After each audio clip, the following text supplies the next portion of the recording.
everyone, and if you're watching this, happy 2024. And as it is the new year, for the first video on my channel for 2024, I had to make a video all about the books that I'm most looking forward to in 2024. So grab a warm, comforting beverage and let's get started. So these videos are always my favourite because I obviously have missed out a lot of books that are coming out in 2024 that maybe I'm just not aware of or haven't really been on my radar. And I find these videos really helpful to shape my TBR for the upcoming year. So I really do hope that this video will be helpful to you and that you'll find some new gems that you're really looking forward to. And I'm sorry about your teetering TBR pile at the end of this video. So in this video, I have 10 books I'm most looking forward to this year and a special mention at the end, which I know nothing about because it doesn't have a title. I think it has a release date, but it doesn't really have any info about it. So that'll be right at the end. But let's kick ourselves off, shall we? And we are going to go in chronological order, starting off at the beginning of January. This is A Fragile Enchantment by Alison Saft, and this comes out on the 2nd of January. Now, I believe this is YA, and this is described as a romantic fantasy of manners. This is set, I believe, in Regency England and is a romantic historical fantasy novel. This book follows Neve, who is a dressmaker, and she is making a dress for an upcoming royal marriage. But she ends up being embroiled in scandal when a gossip columnist kind of notices that there is some attraction to the groom. So I don't know if I mentioned that this was set in the Regency times, but it's basically inspired by Regency England. It is set in a fantasy land. And basically Neve, our main character, is obviously commissioned to create the costumes for this royal wedding, and she ends up going into this magical land right next to her home kingdom called Otherlands, and it's there where she meets Kit, who is obviously the groom in this royal wedding.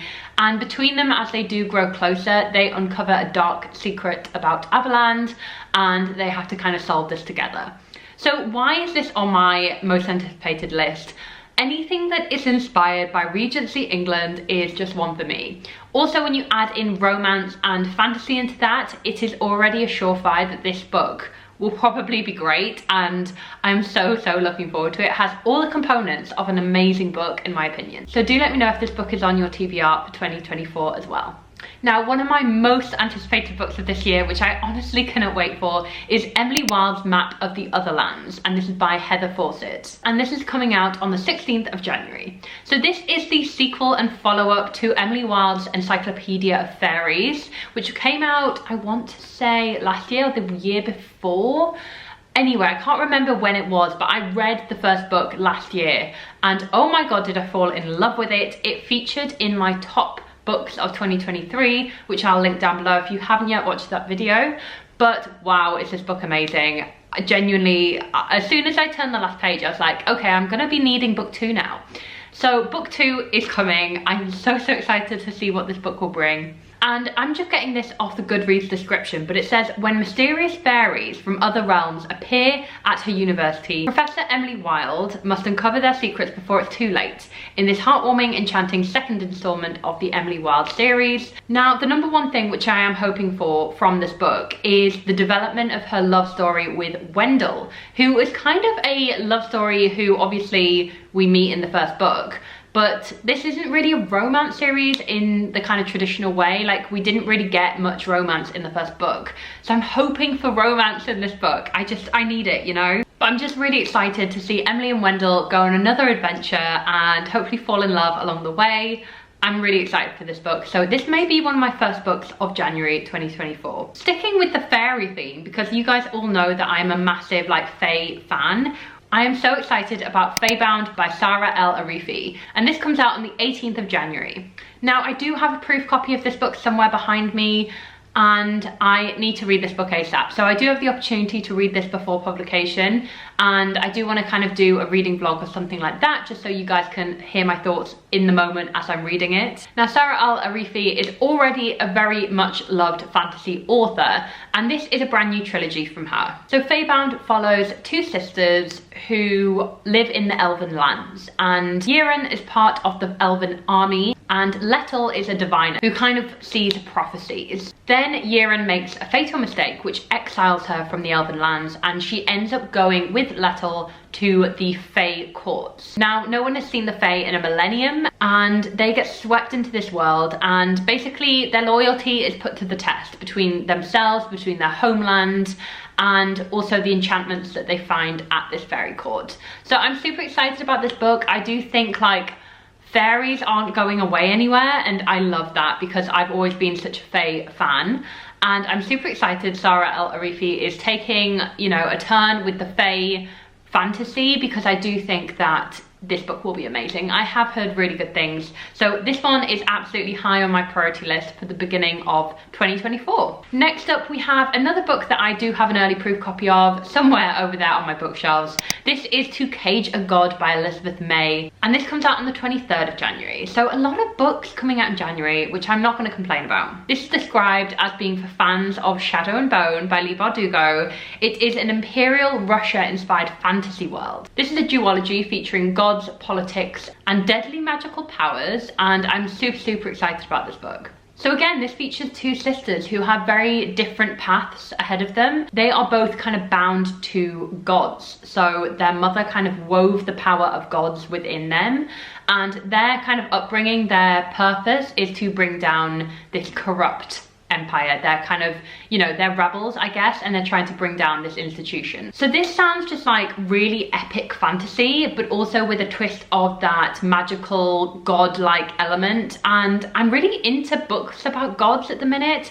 I've just finished reading God Killer, which I will mention quite soon in this video about the sequel, but I finished reading God Killer, absolutely loved it. So I feel like To Cage a God is going to be kind of like that, but a different twist on it, and I'm super excited about To Cage a God coming in January. Now, it would be remiss of me if I didn't mention this book, which I think is probably on everyone's like most anticipated list of the year. This, of course, is House of Flame and Shadow by Sarah J Maas. Now, this is the much anticipated third book in the Crescent City series. And if you were like me and you were just distraught at how the last book in the series, book 2, ended, you will be anticipating this book just as much as I am, basically. So I'm not going to go into what this book is about. This is an urban fantasy series featuring Bryce, who is half Fae, I believe. And basically this is just an epic adult fantasy series featuring Fae, fallen angels, all sorts of magical creatures. This has it all. And of course it's Sarah J Maas, so the romance is just incredible, very spicy. And honestly, the way that book 2 ended, I do not know what's going to happen in this book. I'm so excited. So I'm not going to go too much more into this. Just know this is coming out on the 30th of January. Add it to your TBR if you're a Crescent City fan. And yeah, guys, I have no idea what to expect from this book, but I'm excited. Now, the next book is something a little bit different. This is Bride by Ali Hazelwood. This is coming out on the 6th of Feb. Now, this is Ali Hazelwood's first foray into fantasy. So this is a fantasy romance essentially about a vampire bride who kind of is an arranged marriage to an alpha werewolf. Now, tell me that that doesn't sound amazing. Like, if you know anything about me, you know I love a romantasy, and often a romantasy that features kind of some sort of like magical being. So whether those are elves, fae, werewolves, I'll have it all. Vampires, yeah, give me. So this sees our main character Misery, who is the kind of vampire bride in this situation, be kind of given away in marriage to the alpha werewolf. And this is to basically build the bridge of an alliance between the vampires and the werewolves. Now, if this is anything like Ali Hazelwood's other books, it's going to be utterly charming and romantic, and I'm just so excited to see how she gets on with fantasy. I'm really intrigued. Just give me the vampire and werewolf romance, okay? I'm so excited for this book. We don't have too long to wait because it does come out 6th of February. Also coming up in February is A Fate Inked in Blood by Danielle L. Jensen. So again, if you watch a lot of my videos, you will know I'm a huge Danielle L. Jensen fan.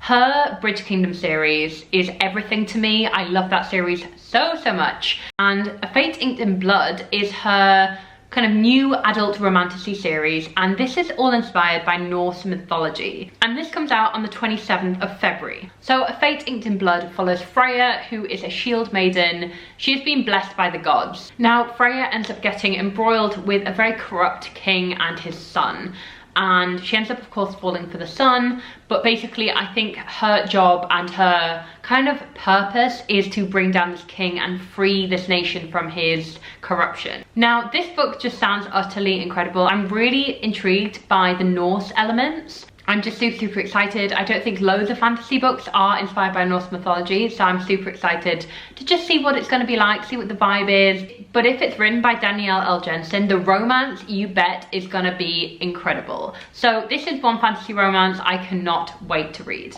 The next book on my list, coming out March the 12th, is Sunbringer by Hannah Kaner. So this is the sequel to Godkiller, and I read Godkiller recently, absolutely fell in love with it. What an accomplished debut fantasy novel, and it's super short too, which is always perfect.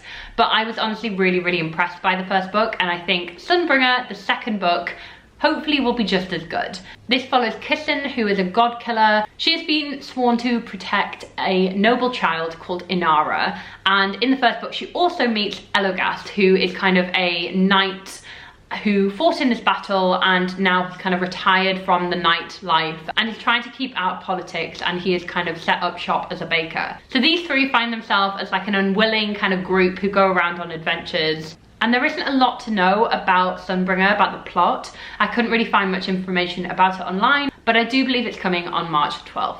Now, this book I think is probably in my top 5 books that I'm really excited for next year. I'm not going to play favourites, but I'm really excited about this book, guys. This is The Familiar by Leigh Bardugo. And honestly, if it's written by Leigh Bardugo, just inject it straight into my veins. Like, I know I'm gonna love it already. So Leigh Bardugo, obviously author of the Grishaverse. She is the author of Ninth House and Hellbent, and this is another adult fantasy book, but it is a historical fantasy book, which, if you don't know anything about me, I'm a huge historical fantasy fan, and I'm an author, well, budding author, and I'm working on my first adult historical fantasy book. And so I just need Leigh Bardugo to show me how it's done, essentially. So this book is set in the Spanish Golden Age, so just after the Armada and all of that. Really intriguing historical period, and I really can't wait to read this book, mainly because I've not read a lot of novels set in that time period in Spain. This follows Louisa, and she is a scullery maid working in this household for this kind of more aristocratic family.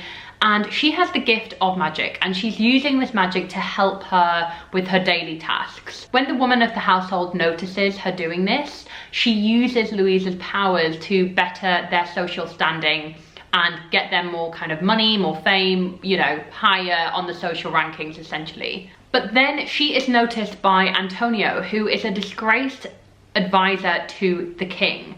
And Antonio is willing to do anything to gain back his favor with the king. And he is more than happy to use Louisa to benefit himself. So this just seems like a world of scheming, of politics. I'm really looking forward to seeing how Leigh Bardugo weaves in that historical basis and also mixes it with what she does best, which is fantasy. And this book is coming out on the 9th of April. And the final book before I give my special mention is The Voice of the Wretched by Kester Grant. Now this is supposedly coming out on the 6th of June, but I have no more information on it apart from that. Except that this is the sequel to The Court of Miracles by Kester Grant, which came out a few years ago. This is a Les Miserables inspired fantasy world set in revolutionary Paris and featuring this Court of Miracles, which is also kind of inspired by like the Hunchback of Notre Dame, if you've seen that as well. It's like a cross between Hunchback of Notre Dame and Les Mis, which I adore. Like, the setting of this book was beautiful, very rich, very well told, featuring magic, featuring people who, you know, are the lowest of the low, and very much looking at the underbelly of Paris. So this is the sequel. I'm really excited about reading it. I do think I probably need to reread The Court of Miracles though, because I cannot remember what happened in that book. It's been a long time since Court of Miracles came out and this sequel is published. It's gonna have been 4 years, I think. Court of Miracles, I believe, came out in 2020, or maybe it was 2019. So yeah, a lot of years there. But regardless, I'm super excited to read this sequel, and I really do hope that it just brings me back into that world, because I really did love The Court of Miracles when I did read it back in 2020. So those were my top 10 most anticipated books. But my special mention has to go to The Scarlet Veil Book 2 by Shelby Maherin. I do not know what this book is going to be called. It's not on Goodreads, it's not anywhere else. But this is the second book in the Scarlet Veil series by Shelby Maherin, which in itself is a spin-off of the Serpent and Dove series. So I read Scarlet Veil a few weeks ago and actually was like, wow, this is incredible. Very, very slow start, but worth it by the end, and it leaves itself on such a cliffhanger. So I'm already thinking about book 2, which I think will come out in about October time in 2024. Let me know if you're also excited about this book, because I need answers, and I also need some romantic resolution between our main character Sally and Mikal, who is the vampire. So very much looking forward to that book. So guys, that's it for me today. Do let me know if you've agreed with any of my choices of my most anticipated books of this year. And do let me know what your most anticipated releases of 2024 are in the comments below. I can't wait to hear them. Your recommendations are always spot on, so please do leave what you're looking forward to this year in the comments. Thank you so much for all your support in 2023, and I look forward to seeing you guys a lot on my channel this year. I have a lot more exciting stuff coming up, and I'm really excited that you're here. So thank you so much, and I'll see you in my next video. Bye.